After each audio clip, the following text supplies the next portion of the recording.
For today's problem, we have how much integers n is n divided by 20 minus I, a square of an integer.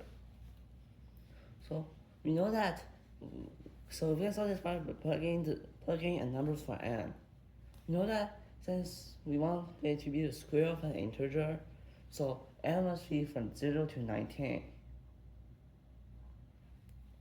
So the reason it can be bigger, so if we have, like, for example, 25, so 20 minus 25 equals negative 5.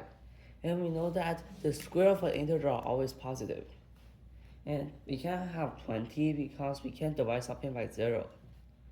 So now we know that 1 minus 9 are out of the equation, because if you do it, n will always be smaller than 20 minus n, which means that we'll always have a number smaller than 1.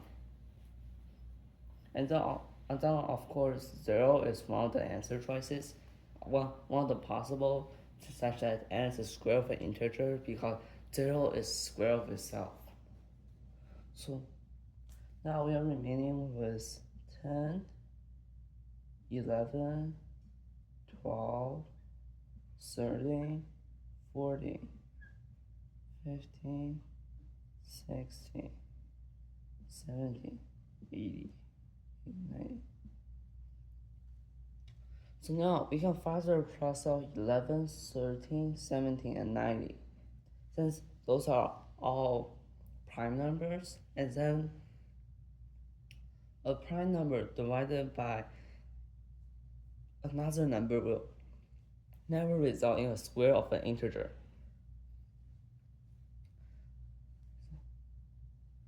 So now all you need is test those numbers. We said if we plug in 10, then we'll get 1. So 10 is a possible choice. So now if we plug in 12, we will get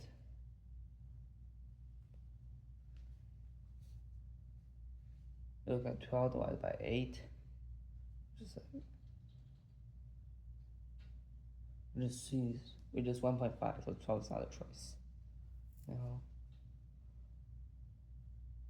Now 14 will give us 14 divided by 6, which is also not.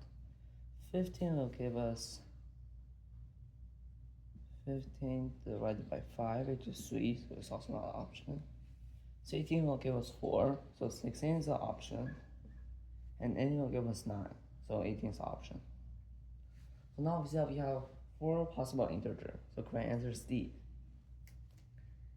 If you like this video, please subscribe and comment. If you like this video, it's the best motivation to keep doing it. Thank you for watching.